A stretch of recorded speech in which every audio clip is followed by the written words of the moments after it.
Thank you for listening to the Third Watch News Update. We're going to try to schedule our times for doing these reports. We ran into a bunch of telecommunications issues, and hopefully over the next couple of days we'll actually have it cleared up.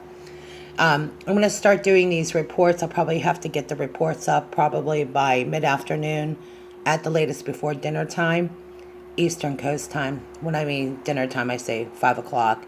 Okay, we're going to zoom right into this recent storm that is hitting across the U.S. It's a superstorm. We were watching some of the feed last night.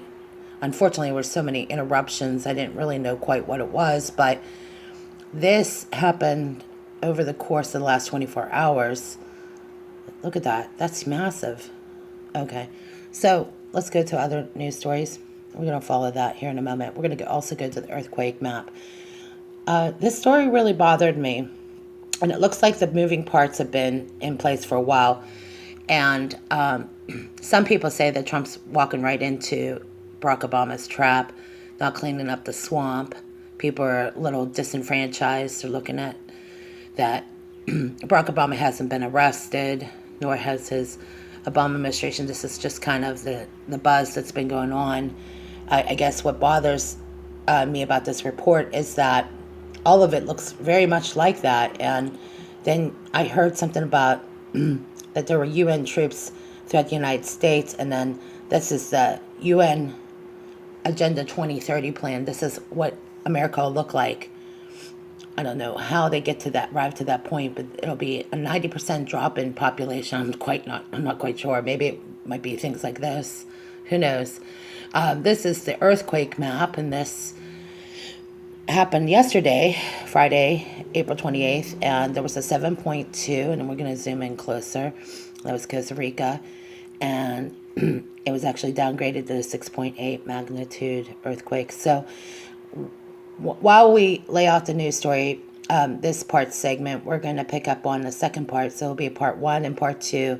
I'll try to get these posts up mid-afternoon on a Saturday, or by the latest at around dinner time, Eastern time, meaning probably like 6 o'clock.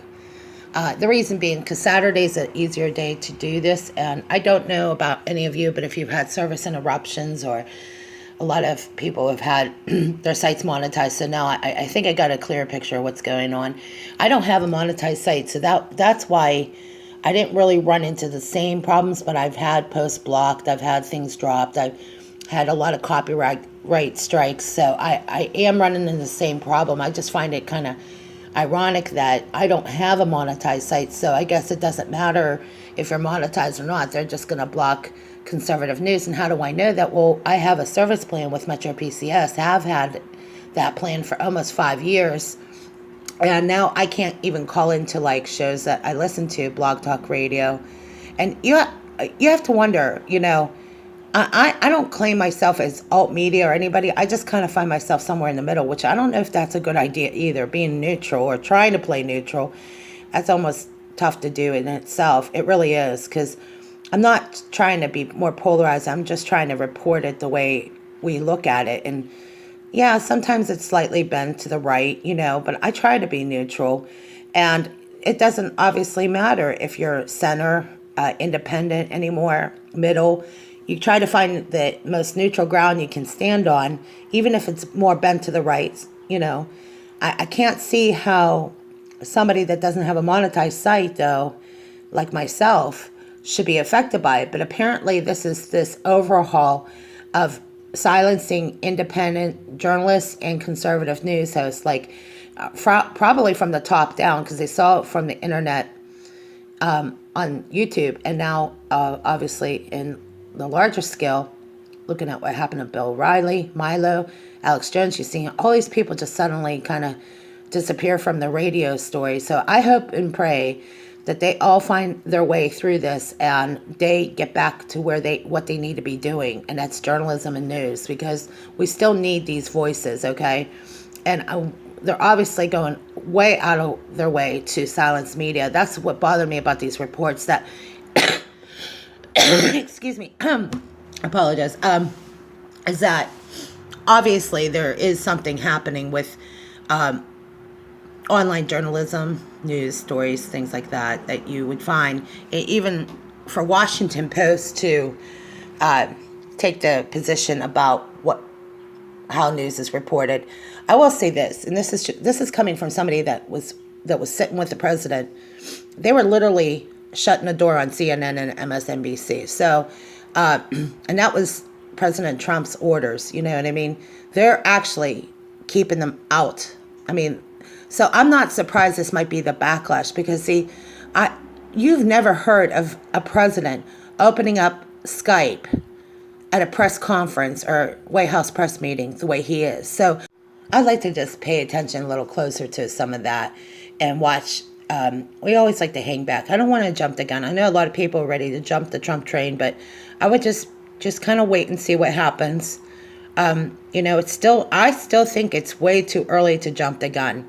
There's always the official story, then there's theories, and then there's the news and the truth. So it always works that way for some reason or another. That's why I always say don't jump the gun. Don't overreact just because every headline out there.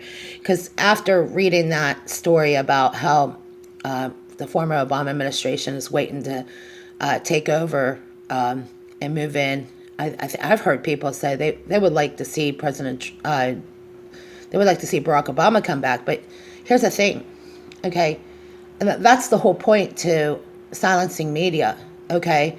Haven't we already learned? I mean, this is what you need to be paying attention to the next few months, okay? As much as you might see things you might not like, okay?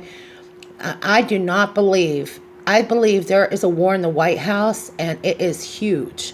And I also believe it's happening within our government. And this change is not happening quick enough for some people, but you just got to hang in there.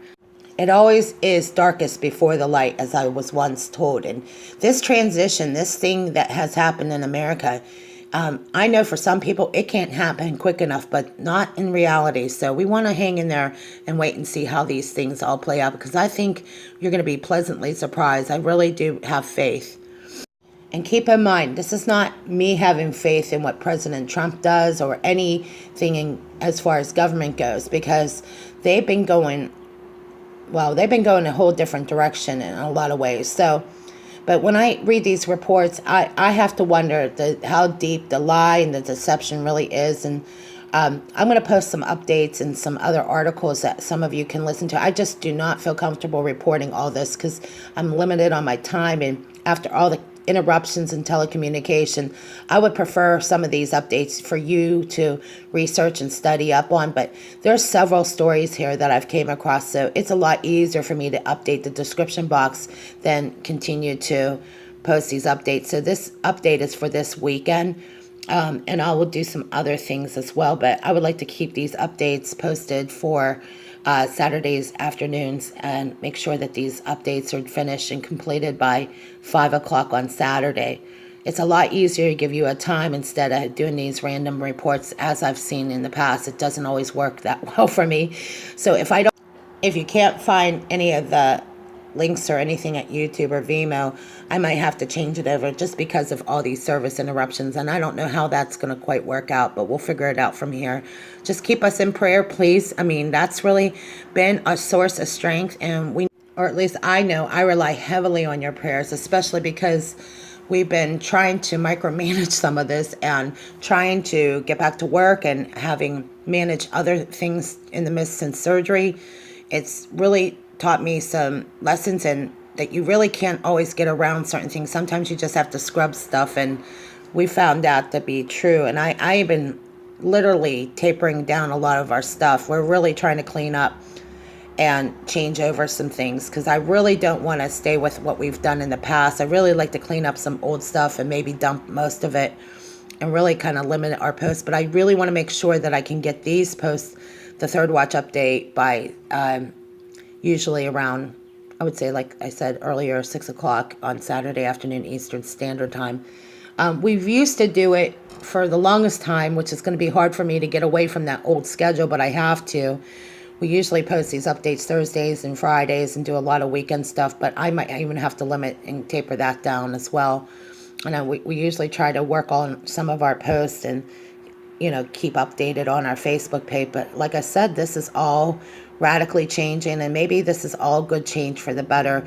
I don't want to rely on social media as much as I need to anyway, because I'm not really, I've gotten a habit of doing that, but really, I really need to recondition the way we do things, because looking at these outages and things like that, I would rather be able to rely on maybe ham radio, shortwave radio.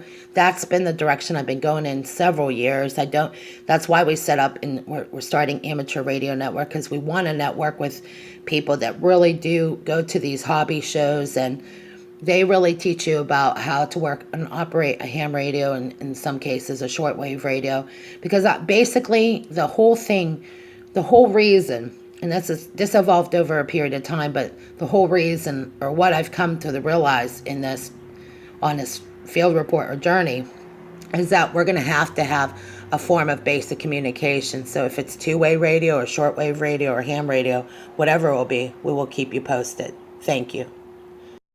The Third Watch Update is a part of the Amateur Radio Network.